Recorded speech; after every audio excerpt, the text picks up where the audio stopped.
On July 4th, 2026, an 18-year-old boy got on a boat with a group of friends to celebrate the holiday on a Mississippi barrier island. He never got back on that boat. 2 days later, his body was pulled from the water. 2 separate autopsies later, one by the state, one independently commissioned by his family. And investigators still cannot say how he died.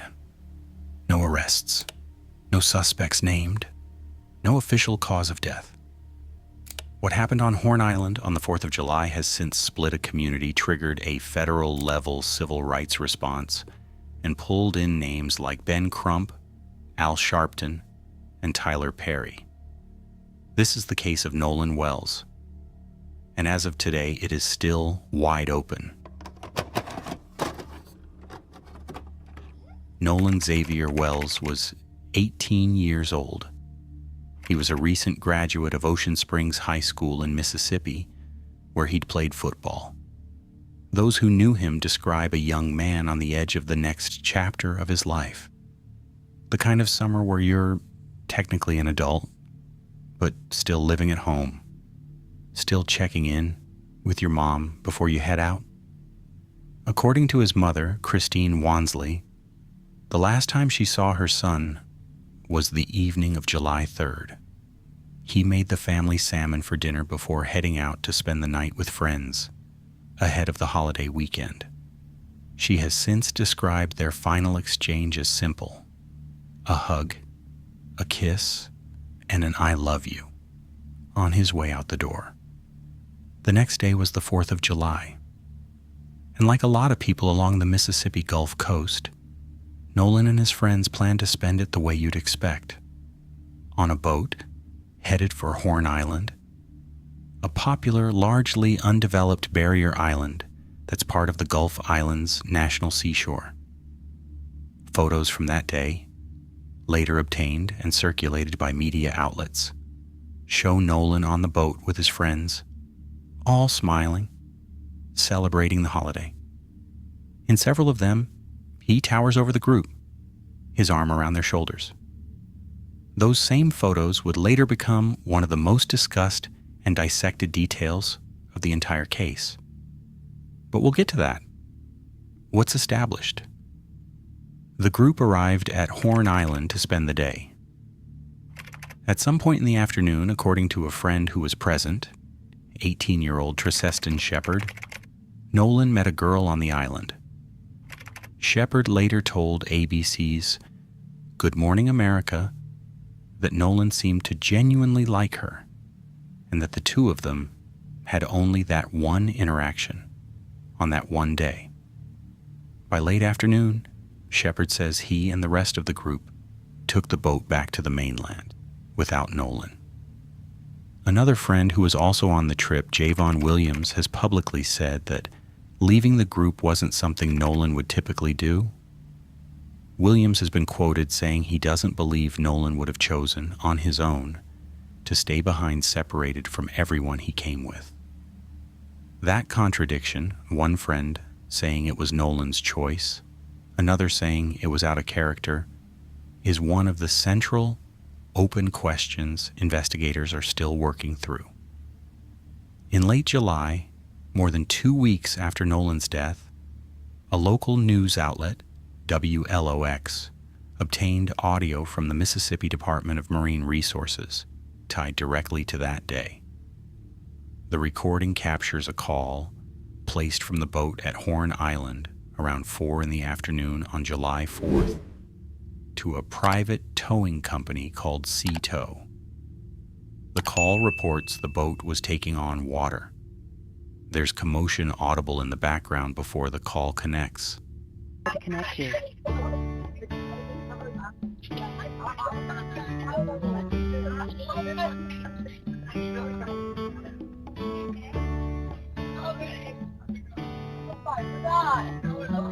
Cito Assistance, Vicky speaking. How can I help you? Hey, we're at the west tip of Horn, and our bilge pump stopped working. We're sinking. Can y'all please come? We have a membership. All right, of course. How far is the water coming up, sir? Can you give me a description? Ankles, What isn't yet fully public is exactly how that call fits into the broader sequence of events, whether it happened before or after Nolan was last seen, and whether it has any direct bearing on what happened to him. Investigators have not released a complete account. What we do know is that when the group didn't return with Nolan, his absence turned into concern, and by that night, his family had reported him missing. The Jackson County Sheriff's Department launched a search operation on and around the island. 2 days later, on the morning of July 6th, a United States National Park Service ranger found a body in the water just off the shoreline of Horn Island face down. It was Nolan. Here's where the case gets genuinely strange. Not because of any single dramatic reveal, but because of how little 2 full autopsy processes have actually been able to determine.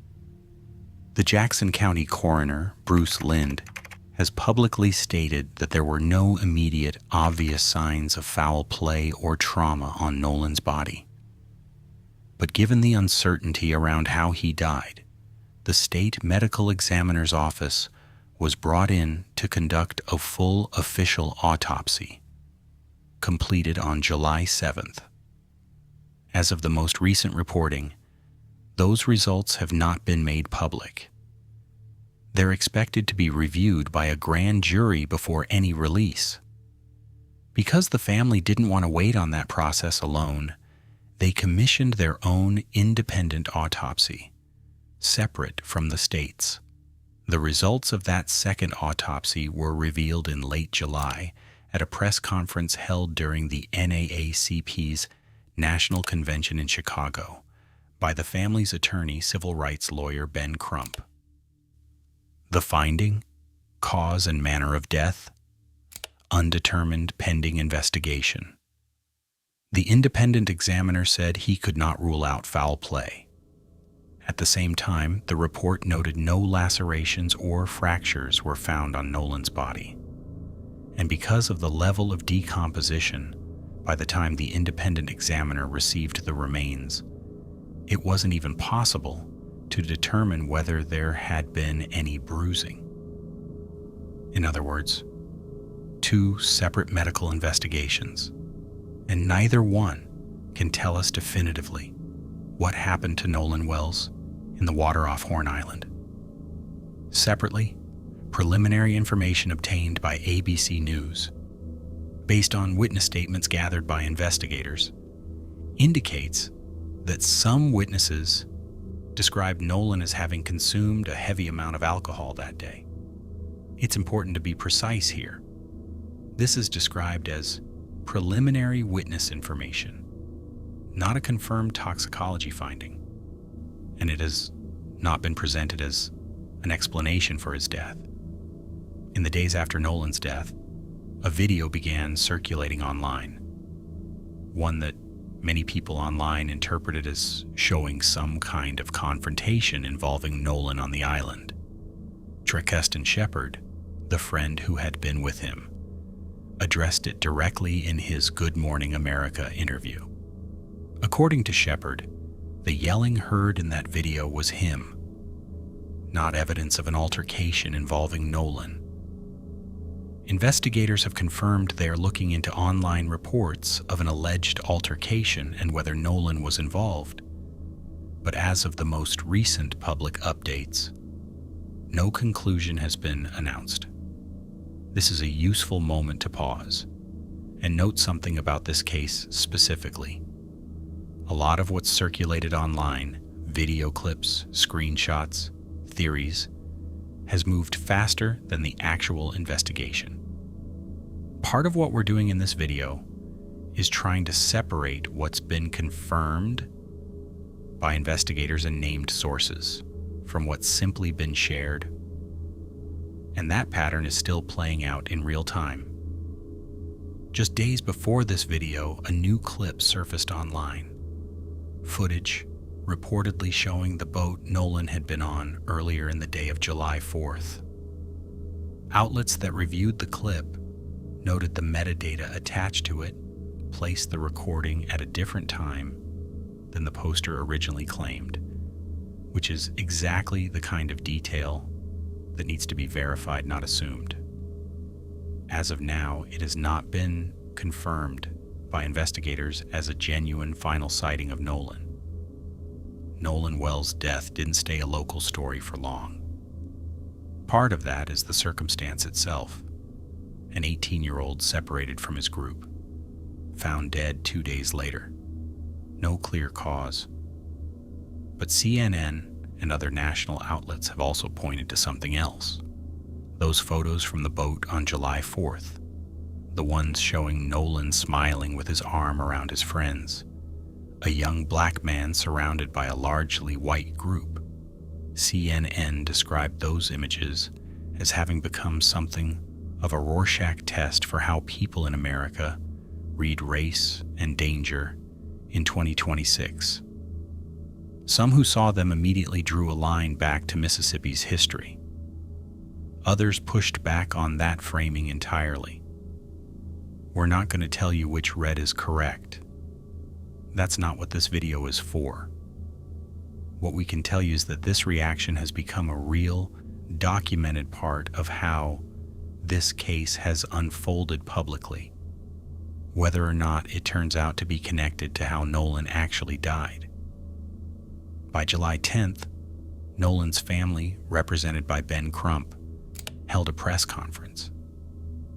The Congressional Black Caucus later issued a statement backing the family's call for a fully independent investigation, saying too many questions remained unanswered and that the community and the country deserved a transparent, timely process. Nolan's funeral was held at Center Point Church in Ocean Springs.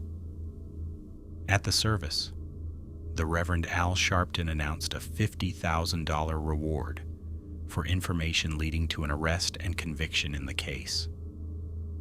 Actor Tyler Perry pledged to match it, bringing the total reward to $100,000. Notably, on the same day as the funeral, Nolan's parents sent formal legal notice of their intent to sue his friends and their families, the group who had been with him on the boat. As of the most recent reporting, no lawsuit had yet been filed. A notice of intent is a legal first step, not a filed case. On the other side of that legal notice, 3 of the friends who were on the trip, Warren Hudson, Jax Patalo, and Morgan Seymour, have since launched their own public fundraiser, saying the money will go toward legal defense against a potential lawsuit and toward pursuing slander and libel claims of their own.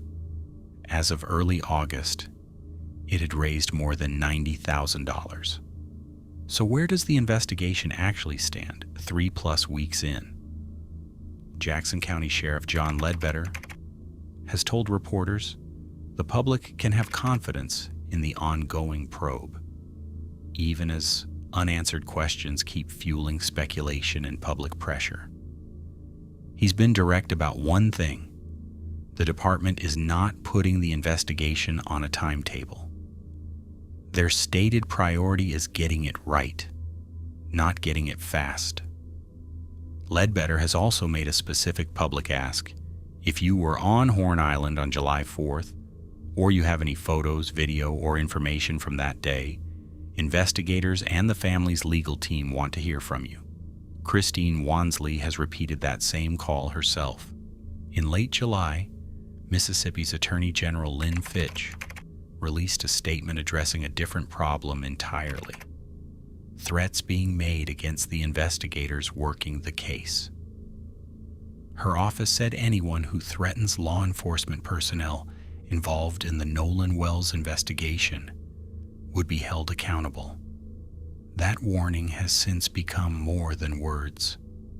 In the days that followed, a man from Sacramento, California, was arrested and federally charged with sending threatening messages, including images of children, to the mother of one of the friends who had been on the boat with Nolan.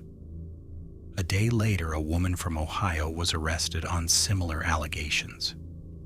Both cases are being prosecuted as federal crimes, separate from the Nolan Wells investigation itself, but a direct consequence of how far the online reaction to this case has traveled. As for the central question, what actually happened to Nolan?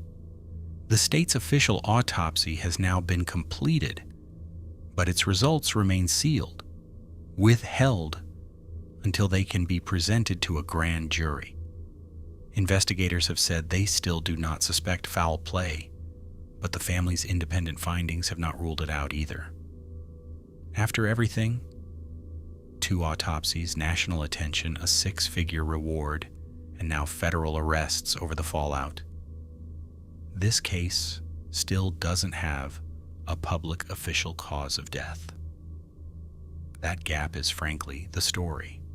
Not a twist, not a reveal, just an open case with a family still waiting for answers and a country watching. Nolan Wells went out on the water on the 4th of July, the way a lot of 18-year-olds do on a holiday weekend. What happened after his friends left the island without him is, as of today, still unknown. Not to us, not to true crime channels, not to the internet.